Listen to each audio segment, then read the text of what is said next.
All right. Hi, everyone. Welcome to the session. My name is Nick, and I will be walking you through session I find really interesting. So this is a segment where I will be sharing a few things about the lessons that I've learned, quite pretty much around entrepreneurship. And yeah, these are things which we really need to consider, so especially if you're working on your own business or startup. I would say this is your go-to place when it comes to starting your own thing and effectuating it in a way that is really, really effective. So these are key lessons that we have crafted with a couple of my friends, and I feel it's the right time to begin sharing this. So if you see this video, be sure to like, share, and subscribe. Let's get started. So today's session will be focusing on the ideal customer profile. And this happens to be really critical, especially when you're starting your own business and for innovators. Now, one thing we always like to emphasize is there is a very critical and clear difference between an innovator and an entrepreneur. But we'll always get to that point later on. Way later on, we'll get to the difference between innovation and entrepreneurship. And especially in the context of Africa, that happens to be very apparent. But in either cases, whether you're trying to start your own business or you're trying to come up with an innovative process, an innovative system that you want to implement that is going to change or revolutionize the way things are running, there's always something that we tend to have missing. And this is the most critical component, the ideal customer profile. So today's session will help us to understand who is a customer, who is an ideal customer, and how do you map the ideal customer profile or the ideal customer persona. The profile persona can be used interchangeably in this context. So let's get on. So this is session three, and this is our learning sprint, which means we will also have an activity sprint where you will be required to do a bit of research and a bit of actual work. So consider this to be your go-to startup school for all the lessons that you may need to take. So what do we need to know? First things first, the session objectives. By the end of the session, number one, you will be able to define your target audience and the person who is essential. The target audience is, if I'm working on a problem, if I'm working on a solution, if I'm working on a startup, if I'm working on a small scale business or a big business, if I'm a corporate guy and my I want to do something new and I'm watching this video, by the end of the session, you're either in a place to evaluate your target audience afresh for the first time, or reevaluate who your target audience could be with time. And this is essentially your ideal, your go-to person, the persona, the person who's likely. Okay, we'll explain that a little bit later on. But by the end of the session, you'll be able to define the target audience who's experiencing the problem you've identified. The second thing we'll be looking at is we will list the assumptions that we're working with to arrive at our ideal customer profile. And this is very critical because many people tend to assume throughout the whole process of innovation, before you have an initial contact with a customer, you will work with a lot of assumptions in the process. So it is only right for you to also list the assumptions that you're working with to arrive at the expected end. So before we get into this, I have a really interesting case scenario that I would like for us to actually get to interact with. I borrowed this from an interesting book, The Lean Startup. You should definitely have a read at that book. The first 70 pages speak about something that is very relevant to an early stage startup. So in a GIF, the lean startup methodology simply looks at how you can run very simple tests for an early stage startup or innovation to maximize on the outcome and especially the feedback that you're supposed to be getting from the customer. So you will be building your startup, you will be building the whole process, but you are building with a person in mind. And this is the whole idea of the lean startup. It's using the least minimal resources that we can find, and we're simply building, measuring, learning, iterating. You build, then you test it with a customer, and then you measure the outcome, and then you iterate. Iterate means you go through the same cycle, but this time having made the recommendation. So it's you will be learning, doing, reforming, learning, doing, reforming. If we talk about pivot or persevering most of the times, but that is something which we'll explain later on, again, way later on. So an interesting case scenario is Toyota with Sienna. So um, I'll try to be brief with this. Toyota was launching a new brand of a car, the Toyota Sienna, as you can see it. Now, this was back in the day, so it's not as classy as it looks right now. And you can see that the person standing right next to the car is a woman. But let me get a bit before that. What happened? So Toyota designs a car, and the assumptions they worked with was that the person who's most likely to buy a car is a man, number one, and we're going to design a car that a man is going to buy, and it's going to be used by him and his family. And the chief engineer at that time, coming on to do the ramifications and modifications, decides, okay, we have a car, but then I would like to do something unique. So he drives across the 13 states, the 13, sorry, the 13 provinces, the 51 states across the United States, and he figured something which revolutionized the way Toyota manufactured the Toyota Sienna. So again, the assumption the assumption, as you can see over here, is that this is a family car. The man has a car, has kids, has a wife, and of course, a man is going to drive it all the time.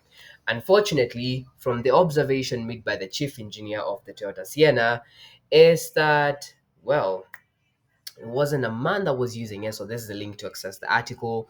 It wasn't a man that was dr- most likely to use the car, but rather it was a woman, it was a mom.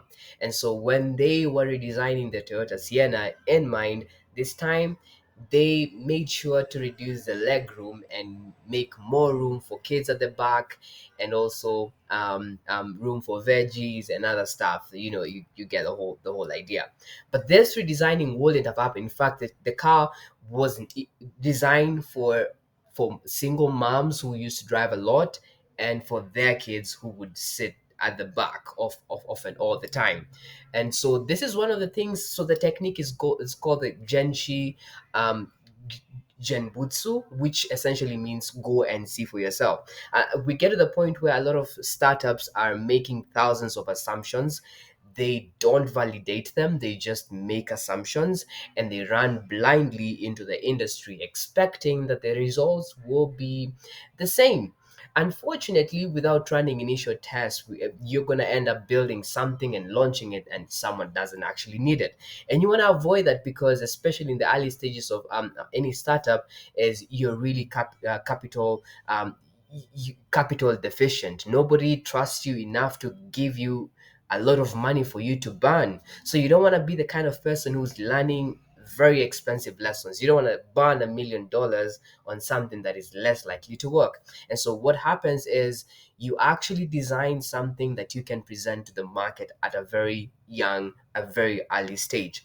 And this is essentially what you call the prototype, which is essentially a mock-up. It can be a low fidelity prototype, it can be a simple drawing, it can be a wireframe, it can be an interesting caricature, it can be um, it can be a graphical design, it can be a PowerPoint presentation, it can be something that helps you to get feedback from your user. You get the idea from your mind onto a piece of paper, or onto any platform that would enable a person to interact with it and give you feedback. This is really critical in the first step, which is identifying the customer profile. But then again, this goes a long way. Again, it takes a lot of iterations and cycles. But before we do that, let's talk about now who a customer is. Um, so I'll get back to that. So who is a customer? That is a key question of concern. You are gonna get burnt out if you can define who a customer is. Very simple definitions of a customer. A customer, number one, is a person or an individual that is affected by the problem that you identified.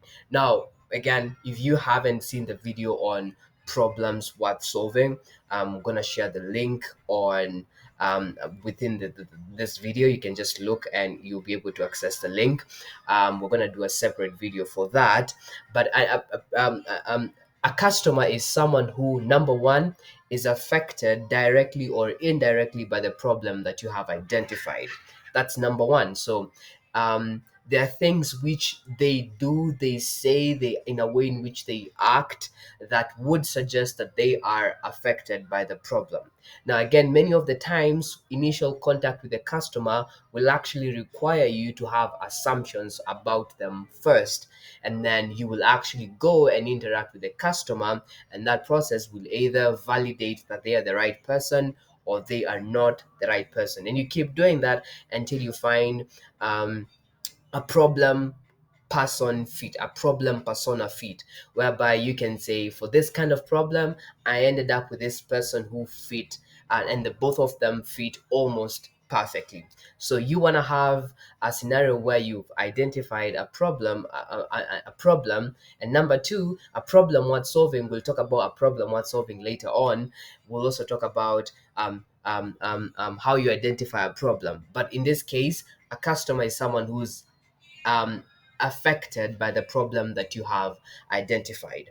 Then, secondly, the second fact about a customer, defining who a customer is, it's an individual or an organization that is willing to and able, I missed that point, that is willing to and is able to pay, adopt, or engage with the proposed solution. Whenever we're talking about the market, it is not very simple. It is someone, so you're thinking about creating something you're not going to need extra funding or donations for. You're building something that your customer, with or without funding, your customer would be willing to interact and engage, and essentially place themselves in a position to spend money in order to access the product or service that you're offering them. So, how do we know?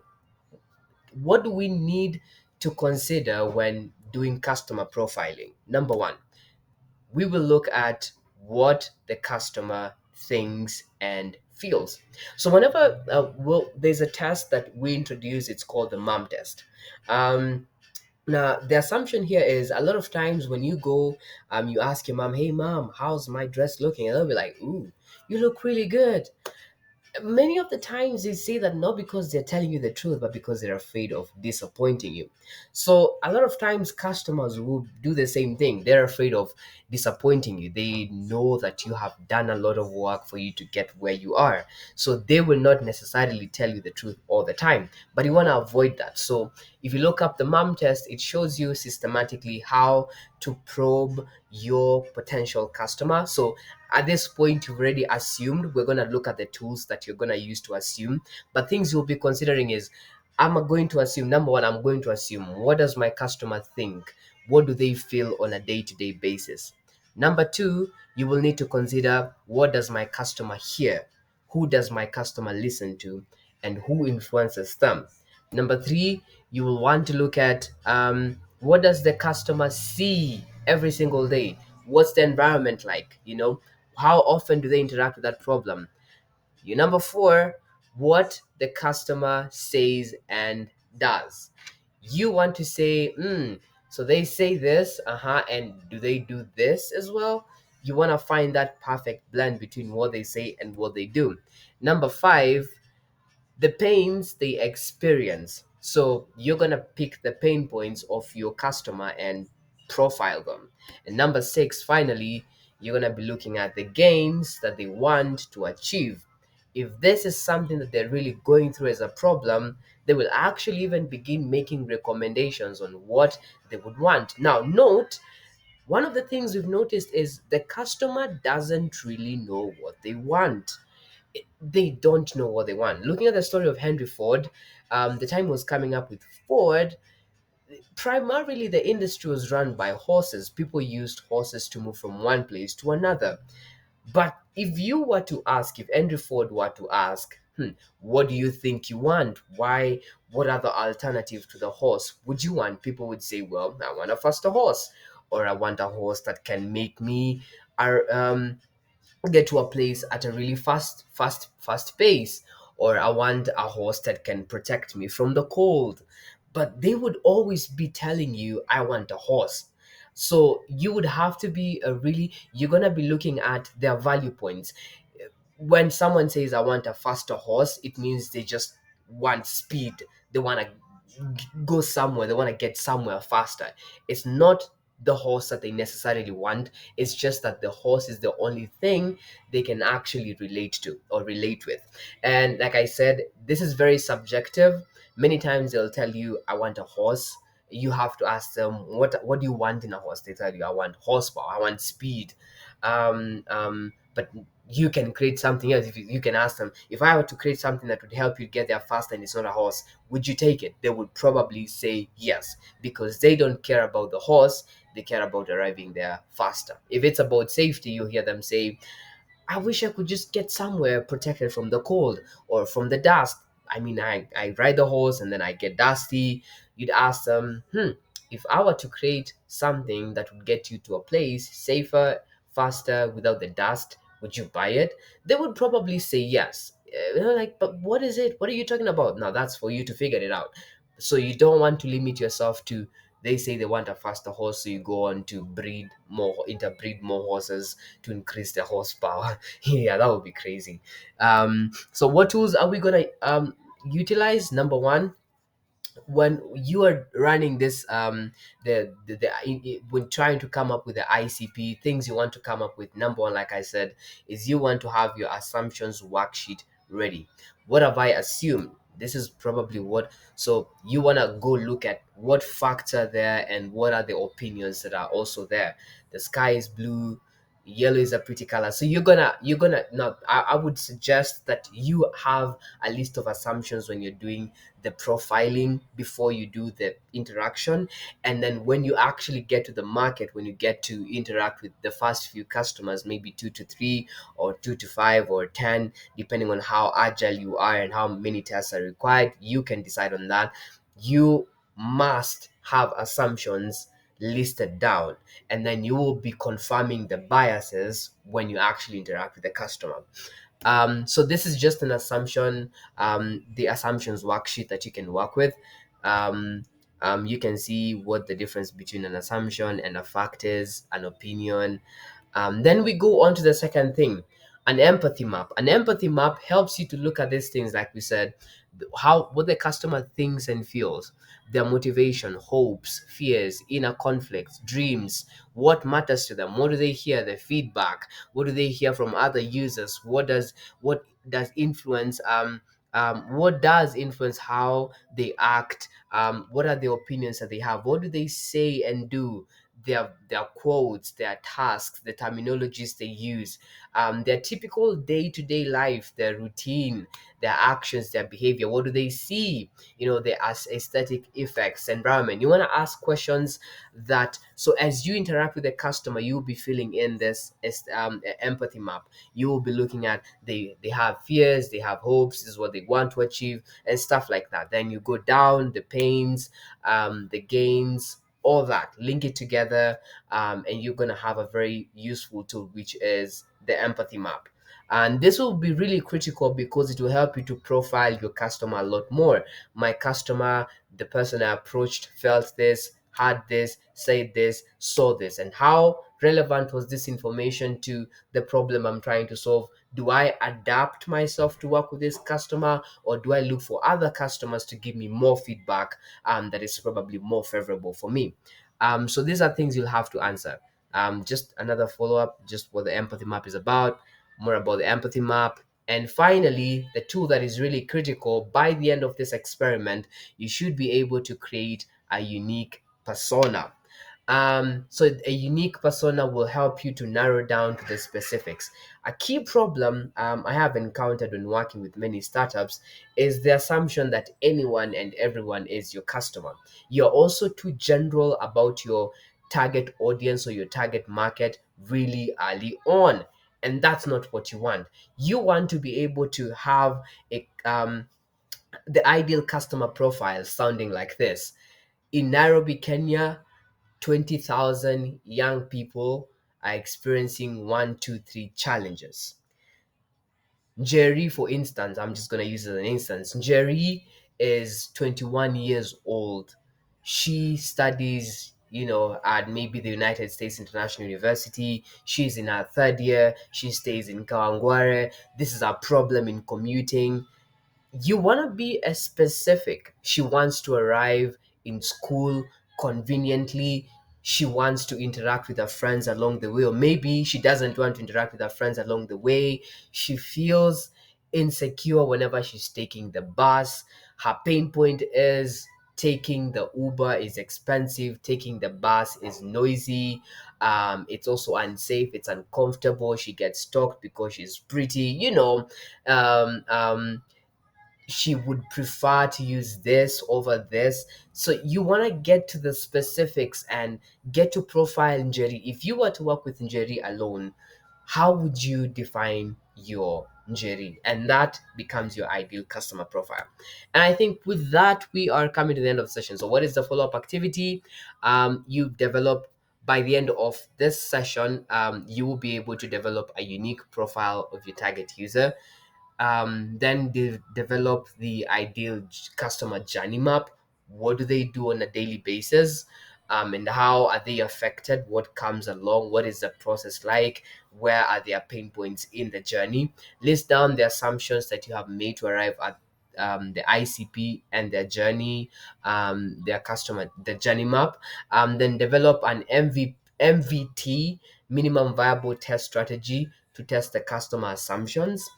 Then onboard several users that you're going to work with through the process. Now, this is critical because you want to make sure that you have early adopters as you are building your startup. These are people who are you're going to work hand in hand with them to validate the problem that you're trying to solve, to validate the solution that you have. And ascertain that you're building something not based off your creativity or the amount of knowledge that you have or the skills that you have amassed, but rather you are building from a point of empathy. You want to actually build a solution to their problem. I think this is it. This has been the session, the ICP. If you like this session, be sure to like, share, follow, subscribe. Thank you, and see you in the next lesson.